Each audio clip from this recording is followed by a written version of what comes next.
And we're live. It's Dr. J here in the house. What is going on? We're going to chat a little bit about the carnivore diet and the ketogenic diet. They're kind of like one of the same. So we're going to talk about that in a second. Before we do, make sure you smash that like button. Give me a thumbs up. Put your comments down below as well. Really appreciate it. All right, so carnivore diet's kind of all the rage. You've heard a lot about it here in the last 6 months, a year. I talked a lot about it on my show. We talked about a video last week on why the carnivore diet works so well with people who are sensitive, right? Carnivore diet is primarily a meat-based diet, maybe exceptions of butter and eggs, those kind of things, animal-based diet. The big reason why it works so well is, number one, you're cutting out all the anti-nutrients. So that includes grains, that includes nuts and seeds and legumes. You kind of have a lot of that already on a paleo diet or even an autoimmune paleo diet. But even some of the healthy vegetables made like broccoli or spinach or kale may contain salicylates or phenols or FODMAPs. We call these anti-nutrients. They may be enough to inflame someone's gut who is very sensitive, or if there's any autoimmune issues, it may be enough to keep them over the top from healing. So that's where a carnivore diet comes into play. Now, when you're on a carnivore diet, for the most part, you are going to be ketogenic by default, just because the only carbohydrate that's there is going to be the tiny bits that are going to be in some of the animal products. So there's no real carbohydrates. It'd be hard to get over 20 grams a day on a carnivore diet. So by default, you're kind of shifting into a fat burning mode where you're really going to be burning more fat. Your insulin levels have dropped. You're upregulating a lot of those lipolytic enzymes, meaning you're breaking down fat, you're burning fat for fuel. So that's part of the reason why it's healing, is you're upregulating these enzymes that allow you to burn fat. You can still do that on a ketogenic diet too, where you're having vegetables. The question is, if those vegetables are a little bit too irritating, meaning the anti-nutrients in them are too irritating for your gut, you may benefit by cutting those out. I find a carnivore diet, because I've used it dozens of times with patients, the more autoimmune sensitive, the more histories of IBS or IBD, or you start off with a paleo template or an autoimmune diet or a low FODMAP diet, and it's helping, but not quite all the way. We always go to that next, and then we work down the progression list. We'll start at a carnivore, and we'll work down, and we'll progress into maybe an autoimmune paleo or a low FODMAP. But it's something I don't pull out for every patient. I think there's a lot of good nutrients and polyphenols and antioxidants in vegetables. So I only want to restrict those if someone really is going to benefit from the inflammation reduction on the anti-nutrient side of the vegetables. Because most people, I think, benefit from the nutrition and fiber in the vegetables more than they benefit from the potential inflammation reduction from the vegetables. Does that make sense? So not everyone's in that camp. Some people are, some aren't. It's got to know where you're at and kind of make each recommendation sequentially. That way you're not too overwhelmed. So in general, organ meats are going to be an important part of a carnivore diet to get extra nutrition, right? Extra fat-soluble vitamins, extra minerals. The big hard part on a carnivore diet is the minerals. It's really hard. If you look at some of the nutrient levels in some meat, you're not going to get maybe some of these minerals. So you want to be on some kind of a mineral support. You maybe want to be supporting extra potassium and magnesium, at least in a powder or liquid form. I think that's going to be a good safe bet just to ensure the minerals are there. Of course, making sure the meat's grass-fed or pasture-fed is going to help, because you're going to get more nutrition from the soil, which is going to be helpful, because the plant matter is going to bioaccumulate nutrition from the soil, and that plant matter is going to go into the cow, and then vice versa. So it's kind of like the circle of life. So getting that plant matter bioaccumulated by the animals really helps move the needle and can make a big difference. And again, when someone's gut is better and it's less inflamed, you're going to absorb a lot more nutrition from your food than if you are inflamed. So let's say you're eating a whole bunch of nutrients, but the anti-nutrients in the plant food is irritating your gut. You may not be absorbing as much of the nutrition you're even getting. So just by decreasing inflammation, you may be accessing a lot of that nutrition. And then the X factor is being able to digest the protein. I talked to a patient earlier today who were recommending a carnivore template because he's having just lots of issues and symptoms and histamine problems, etc. So we're going to be adding in bitters with this person because he can't even tolerate HCl. So we're using actual bitters. We're using some more hypoallergenic enzymes to kind of help with digestion. And one thing that I'll do is I'll even lean on a Instapot to help with the digestion. So I think of cooking as a means of pre-digestion. So by cooking in a Instapot, one, we're decreasing histamine accumulation, which is helpful because histamine can be a problem for people that are really gut sensitive. So adding an Instapot in there cooks the food faster, less histamine. Food's broken down. So think of cooking as pre-digestion, right? So if we have poor digestion in our gut, we can use cooking methods to pre-digest and then allow us to get access to those nutrients easier and better. Hope that makes sense. And then, of course, bone broth, bone marrow, also really excellent concentrated nutrients. I put a picture of some bone marrow I had last weekend on my Instagram page. Take a look at that. Bone marrow is amazing. It's part of how we grew our brains to where we're at. I mean, if you look at some of the documentaries that are out there on evolutionary health, I think Nova's one of them, where they talked about being able to invent the hand axe allowed us to then start breaking open the long bones, and then we were able to cook the long bones and access the bone marrow, and that allowed our brains to grow at an enormous rate, over thousands of years, and that allowed us to then create tools such as the spear, where we could kill animals without being up close, therefore chance of survival was higher, right? Bows, arrows, spears were kind of that next step. All right, hope that helps. Any questions, feel free to let me know. Big issue on the carnivore side is there enough fiber in there to help with the good bacteria? There are studies showing that there's improved bacteria on a carnivore diet as well. I mean, I think part of it is because most people's gut bacteria gets negatively impacted by acellular carbohydrates, refined processed carbs, that they start getting more of a dysbiosis happening. So there is that component, right? Butyrate is very helpful for the gut. So you get a lot of butyrate, let's say in butter. A lot of cows kind of concentrate butyrate, butyric acid, really good. And then if we can tolerate some carbohydrates, I do think the gut would benefit from some of these prebiotic fibers. I do. It just depends, right? If the inflammation from those healthy fibers is greater than the nutrient benefit that it helps with your gut, then we don't do it. We lean more on the carnivore side. All right, let me roll in some questions here. We answered the fiber question already. Dr. J, is there a test out there to check for bacterial pathogen markers in your digestive system? That is, if not, have a large intestine, could a GI map test pick up these markers? Yeah. So if we're talking bacterial pathogens, that's going to be picked up by the GI map for sure. El Guerrero writes in, some argue that meats are inflammatory and hard on the body to digest and just bad. I would think it's conventional raised meat that caused those issues. Yeah, I mean, that's just kind of hogwash, right? Because meat is old food. It's the oldest food we've ever consumed. So the fact that it's inflammatory is not true. I think you raised some good points. What the animal eats does make a big difference. So if the animal's eating a whole bunch of corn or grains, yeah, that's going to shift the fatty acid profile, though, for sure. But as long as, we're eating animals that were raised in a healthy manner and weren't given a whole bunch of drugs and antibiotics and hormones, yeah, they're going to be great. I mean, there's even studies, though, that don't even differentiate the quality in the meat and still show benefits on animal diets. The problem with most of the studies on animal diets is they don't differentiate processed animal food and whole animal food, meaning if I have a steak, they don't differentiate that between the pizza with pepperoni on top or the hot dog in the bun with the high fructose ketchup, right? So if I have a steak, it's a little bit different than a hot dog with ketchup in a bun, right? So we kind of have to distinguish those calories as being a little bit different, right? One's got some sugar and some processed grains and then some processed meat. Others just has the meat, maybe some sea salt on there and pepper. Like, not a big deal, right? Less refined sugar and crap on there. What are the biggest things you can see patients do to improve sleep? Well, I mean, it just depends where the starting point is. Diet, lifestyle, blood sugar, sleep hygiene techniques like keeping the lights down, dimmers, blue blocking glasses, all those. And then after that, utilizing potentially 5-HTP with B6, maybe melatonin. Melatonin's always my last step. I much rather use tryptophan and tryptophan and 5-HTP with B6 first.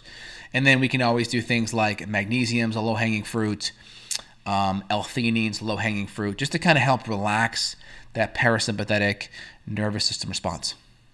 Thanks, Matt. Really appreciate the kind words.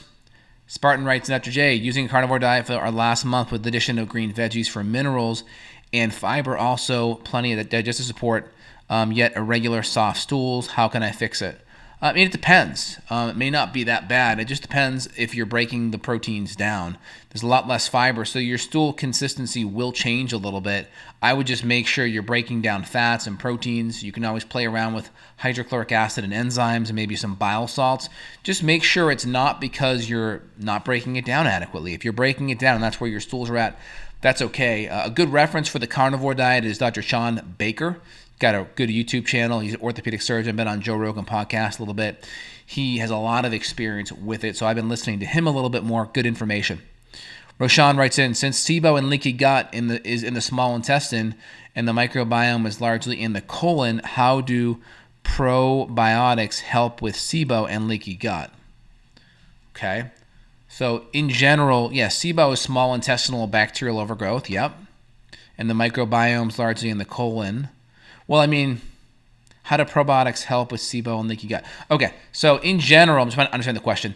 So number one, probiotics have anti-inflammatory benefits. That's number one. When you reduce inflammation, less gut permeability. Number two, they're going to crowd out dysbiotic bacteria throughout the digestive tract. They're going to crowd out bad bacteria.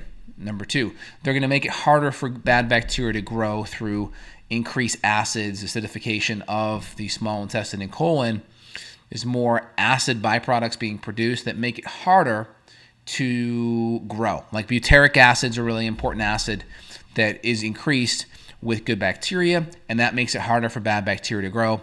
And then, of course, you're going to have endogenous nutrients from probiotics. You're going to have B vitamins, vitamin K1, I think production is also going to be there. And that's going to help as well. And then, of course, just good, healthy gut bacteria helps with motility and digestion as well, right? Good, healthy bacteria, you are not going to be stealing from a lot of the nutrition in your gut anyway, right? The bad critters are going to be eating a lot of your food. So in general, that's going to be how it's going to do it. I wouldn't worry about where in the colon it is. Probiotics are going to have a systemic effect in the small intestine and the colon. It's not going to just go one place or the other. Which would be better for general flu, elderberry or echinacea? I think combining them is great. Kathy writes in, my mom continues to go to emergency room for her IBS. They empty her out, give her pain meds, only go back home on a diet, but winds back up there again. Help. Yeah, so you need to reach out to a good functional medicine doctor. If you want to reach out to me, justinhealth.com. We need to work through the 6 R's. We have to get her gut looked at. Maybe have to get her hormones looked at too, depending on where she's at in the hormone department. Very important though. Is there a link between adrenal weakness and the production of acid and enzymes? Yes, there is, because the more your sympathetic nervous system, sympathetic fight or flight nervous system is in overdrive, right? The more your adrenals are in overdrive, right? Because your adrenals are part of that sympathetic nervous system response. So typically when your sympathetics are in overdrive, cortisol is going to be more on the high side. As your adrenals are in chronic overdrive, you'll start to see cortisol kind of lower and flatter. And so, yeah, you definitely need to work on getting the adrenals supported and healed while you deal with all the other gut issues. Because, of course, that sympathetic nervous system tone will decrease hydrochloric acid, decrease enzymes, and make it harder to break down your food, absorb nutrition. And also, it'll open you up to more infections in the long run. What are the optimal lab ranges for lipase and amylase? I look at elastase today. I mean, elastase typically 300 to 400 on a stool test for elastase for enzymes. Lipase and amylase is going to be on the blood work. So I would look somewhere in the mid reference range. I don't have an exact number on that one. It's not a test I run a ton, but on a blood work for amylase, I'll look at that for pancreatic issues. We want to be somewhere in the middle part of the reference range. One of the main symptoms of my SIBO or SIFO is red, veiny eyes. They tend to flare on and off, especially with less sleep. Do you think that could be from leaky gut or SIBO or SIFO? Indirectly, it definitely could. I mean, when you see eye issues, it could be from environmental things. It could be from excessive cortisol. It could be from the poor sleep. Of course, the poor sleep could be from the cortisol. And of course, the cortisol stress could be from internal gut stress. So it's all connected, right? So you'd have to really do a good history, get some labs run, and figure out what things you've already done and haven't done, and then we could connect the dots. But without being able to do that, it's hard to know the exact order of things. Is sauerkraut a good source of probiotics? Yeah, I think sauerkraut's great as long as you don't have any histamine issues or probiotic intolerance issues. You don't get bloated or gassy or brain foggy from it, sure. Christian writes in, can long-term use of pain pills or opioids run the microbiome or cause leaky gut? Yeah, they definitely can. I mean, number one, with opiate pills, you're hitting you're blocking the receptors. Well, with opiates, I mean, they're going to be similar to like a heroin, right? They're going to hit that part of the brain, fentanyl. They're going to hit that part of the brain that's going to make it, you can't perceive pain, right? That's what opioids are going to do. And they also have long-term effects on affecting, I think, motility and digestion. And more than likely, they're going to put you in a fight or flight response. I couldn't imagine an opiate blocking pain receptors. It has to create some kind of fight or flight adrenal response because of it. So, and then of course, any of the typical pain meds that are like non-steroidal will definitely thin out the gut lining, increase chances of ulcers, also put stress on the liver for sure. Have you ever seen a reversal of badly bent arthritic hands? I've seen amazing improvements with autoimmune arthritis. Now, depending on how much of like the disfigurement repairs on its own, it's hard to say. I know symptomatically I've seen huge benefits and huge improvements. Some of that, there's limitations of matter there. You may need some soft tissue work. If it's soft tissue, if it's bony stuff, I'm not sure how much of that would reabsorb over time. But symptomatically, I've seen huge improvements in that. Assuming the GI map is clear and looks good, how long to heal a leaky gut? Zonulins above 1,000. Well, it depends. So Riley, if we're talking about your gut test, I forget, but if you're at 1,000, we want to get that down. Now, I know your history having ulcerative colitis or Crohn's, one of the two. You have irritable bowel disease. That's going to make it prone where you may have a very acute response to zonulin because you drank some alcohol last night or some beer or some gluten. So it's hard to know how acute your zonulin could be. It could just be literally from a week or two of stress and bad eating. So it's hard to say. I'm going to guess with you, Riley, within a month or two, you'll probably get that back down as long as you're getting to the root cause and we know what was the trigger of that. Okay, excellent. Oh yeah, so Kathy, website is justinhealth.com. Dr. J, Dr. Justin, justinhealth.com. And then there's a little schedule button there. You can click there and have your mom reach out if she needs. It's also an intro consult available too. All right, let me keep on rolling here. What's a good method to test labs or otherwise for adrenal weakness and also for being in sympathetic overdrive? So sympathetic overdrive, you can just get an HRV, an Aura ring, an HRV test. Heart rate variability is helpful for sympathetic response. You can do an adrenal test, either a salivary cortisol, I use BioHealth, or I'll do a Dutch dried urine testing for comprehensive hormones for urinary free and total cortisol metabolites throughout the day on a Dutch adrenal or Dutch complete panel. Are you experienced in adult onset epilepsy? I mean, I see everything. I've seen thousands of patients in my career. So have I seen patients that are epileptic, seizures? Yeah. I mean, what are some of the low-hanging fruit with that? Ketogenic diet. It's been around for 100 years. Mayo Clinic talked about it in 1910. People still don't want to talk about it. They'd rather get people on phenobarbital or whatever anti-seizure medication is the medication of the day. CBD is at least out. There was I think a Super Bowl commercial where they talked about CBD and they blocked it. It's a pretty good commercial. Google it. But CBD is really good. Is it root cause? I don't know if it's root cause, but I think it's palliative enough and it doesn't have the side effects. So I think it's worth using CBD and worth doing a ketogenic diet. But a lot of people that have seizures or epilepsy, there's other issues that should be looked at as well. So that, it's a couple of little tidbits that should be looked at along with that. Let me give some Instagram love here, guys. Let me see. Who is rebuilding the esophagus? Yeah.